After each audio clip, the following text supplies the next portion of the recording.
नकोशी पत्नी अंतिम भाग. नंदिनीला मृत्यूच्या छायेत पाहून आदित्यचे हृदय पिरवटून निघते. करुणा आत्याच्या डोळ्यात फक्त आणि फक्त प्रॉपर्टीचे हाव असते आणि सुडाची आग असते. आदित्य क्षणाचाही विलंब न करता निर्णय घेतो. आदित्य खंबीरपणे, आत्या शांत हो. तुला ही प्रॉपर्टी हवी आहे ना? मी प्रॉपर्टीचे पेपर्स आत्ताच्या आत्ता तुझ्या नावावर करतो. मला माझ्या प्रॉपर्टीपेक्षा माझी नंदिनी जास्त महत्त्वाची आहे. आदित्य लगेच आपल्या वकिलाला फोन करून तातडीने सर्व ट्रान्सफर पेपर्स रेडी करायला सांगतो. समीर काही वेळातच पेपर्स घेऊन तिथे पोहोचतो. पेपर्स हातात आल्यावर आदित्य करुणा आत्याकडे बघून म्हणतो, आत्या पेपर्स तयार आहेत, पण माझी एक अट आहे. मला अगोदर नंदिनी जवळ घेऊन जा. तिला डोळ्यांनी सुखरूप बघितल्याशिवाय मी सह्या करणार नाही.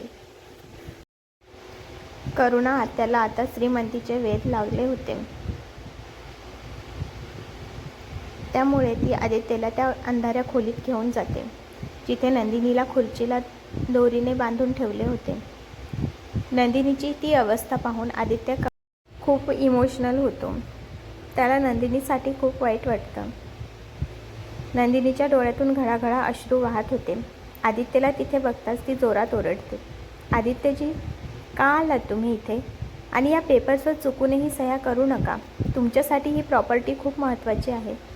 तुमचं रक्त आणि घाम तुम्ही यात ओतला आहे. माझ्यासाठी तुमचं साम्राज्य पणाला नका लावू प्लीज. करुणा आत्या क्रूरपणे हसते आणि नंदिनीच्या डोक्याला बंदूक लावते. आदित्य, आता जास्त नाटक नको. तुला ही प्रॉपर्टी महत्त्वाची की तुझी ही बायको? लवकर ठरव, नाहीतर एका सेकंदात हिचा खेळ खल्लास करेन. आदित्य घाबरून हात पुढे करतो. आत्या नको, थांब, मी सही करतोय. नंदिनीला काही करू नकोस. आदित्य थरथरत्या हाताने एकामागे एक सर्व पेपर्स सह्या करतो आणि ते कागद करुणा आत्याच्या दिशेने फेकतो. करुणा आत्याने ते पेपर्स हातात घेतले आणि तिचा आनंद गगनात मावेनासा झाला. ती वेड्यासारख्या उड्या मारायला लागली. तिला वाटले की आता ती या संपूर्ण AR ग्रुप आणि रणदिवे साम्राज्याची एकुलती एक मालकीण झाली आहे. करुणा आत्या वेड्यासारखी हसत, फायनली आज माझा अभिषेक जिथे कुठे असेल त्याला शांती मिळेल. मी तुम्हाला रस्त्यावर आणलं आदित्य. आता मी या घराची आणि प्रॉपर्टीची खरी राणी आहे. ती पेपर्स न्याहाळत इतकी मग्न झाली होती की तिला आजूबाजूच्या जगाचा विसर पडला होता. पण तिला हे माहिती नव्हते की आदित्य रणदिवे इतक्या सहजासहजी हार मानणाऱ्यापैकी नाही. नंदिनी मात्र आदित्यच्या या त्यागामुळे ढसाढसा रडत होती. करुणा आत्याचे संपूर्ण लक्ष त्या प्रॉपर्टीच्या पेपर्सवर असते. ती जणू त्या कागदांच्या जगात हरवून गेलेली असते. ही संधी साधून आदित्य चपळाईने हालचाल करतो आणि नंदिनीच्या हातापायाच्या दोऱ्या सोडून तिला मुक्त करतो. तेवढ्यात करुणा आत्याचे काही गुंड आदित्यवर हल्ला करण्यासाठी धावून येतात. पण आदित्य रुद्रावतार धारण करतो आणि एकटाच त्या सर्व गुंडांना लोळवतो. तो त्यांना मारत असतानाच बाहेरून पोलिसांच्या सायरनचा आवाज येतो. समीर वेळेत पोलिसांना घेऊन येतो. पोलीस त्या गुंडांना बेड्या ठोकतात. करुणा आत्या अजूनही ते पेपर छातीशी कवटाळून बसलेली असते, जणू ती वेडी झाली आहे.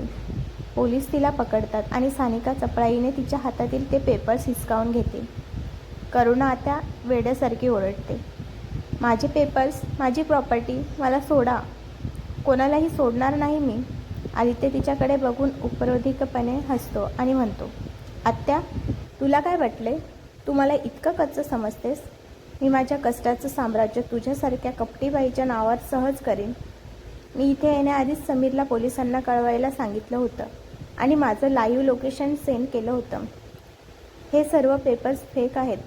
आत्या करुणा आत्या आणि प्राची त्या दोघींनाही पोलीस जीपमध्ये टाकून घेऊन जातात. नंदिनी धावत जाऊन आदित्यला घट्ट मिठी मारते. तिच्या डोळ्यातील भीती आता ओसरली होती. आदित्य तिला आपल्या बाहूंमध्ये सुरक्षित सामावून घेतो आणि दोघेही सुटकेचा निश्वास टाकतात. थोड्या वेळाने सर्वजण सुखरूप घरी पोहोचतात. रणदिवे निवासस्थानात आनंदाचे वातावरण असते. नंदिनीला सुखरूप बघून आजी आणि अनुराधा आईच्या डोळ्यात आनंद अश्रू येतात. आजी नंदिनीचे औक्षण करतात आणि म्हणतात, नंदिनी, आज खरं वाटतंय की माझ्या आदित्याची पुण्य येईल. तुझ्या रूपाने या घरात नांदते. तू नसतीस तर हे घर केव्हाच विखुरलं असतं. आईसुद्धा तिला जवळ घेऊन म्हणतात, माझ्या लेकीवर किती संकटं आली, पण तिने प्रत्येक वेळी या घराला सावरलं. आजपासून तुला या घरात कोणीच दुखवू शकणार नाही. आदित्य नंदिनीकडे बघतो आणि समोर म्हणतो, थँक्यू नंदिनी, माझ्या आयुष्यात येण्यासाठी. तू आलीस म्हणून मला खऱ्या प्रेमाची जाणीव झाली आहे आणि मी एक चांगला माणूस बनू शकलो. दोघेही पुन्हा एकदा एकमेकांना मिठी मारतात. तेवढ्यात अचानक नंदिनीला मळमळायला सारखं होते आणि ती हाताने तोंड दाबून बाथरूमकडे पळते. आदित्यला काहीच समजत नाही. तो घाबरून खाली येतो आणि सर्वांना सांगतो, आई, आजी, नंदिनीची तब्येत अचानक बिघडली आहे. तिला उलट्या होत आहेत. आजी हसून खोलीत जातात आणि नंदिनीला बघतात. नंदिनी लाजत खाली मान घालून बसलेली असते. आदित्य टेन्शनमध्ये विचारतो, आजी, काय झाले? आपण डॉक्टरकडे जायचं का? आजी हसून म्हणतात, आदित्य, नंदिनीची तब्येत थोडी नाही तर खूप जास्तच खराब आहे रे. तुला आता तिची खूप जास्त काळजी घ्यावी लागेल. आदित्य अजूनच गोंधळतो. म्हणजे काय झालं आहे नक्की? मला सांगेल का कोणी?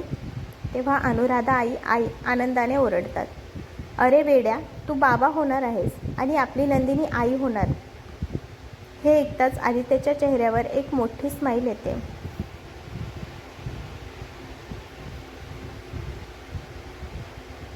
सर्वजण आनंदाने नाचू लागतात आणि नंदिनीला आशीर्वाद देतात. सानिका जोरात ओरडते, वाव, मी मावशी होणार, ईशा म्हणते. आणि मी आत्या, समीर मध्येच येतो आणि बोलतो, तुम्ही दोघे बाजूला व्हा, मी आता काका होणार आहे, त्यामुळे वहिनीला आता मी काहीच काम करू देणार नाही.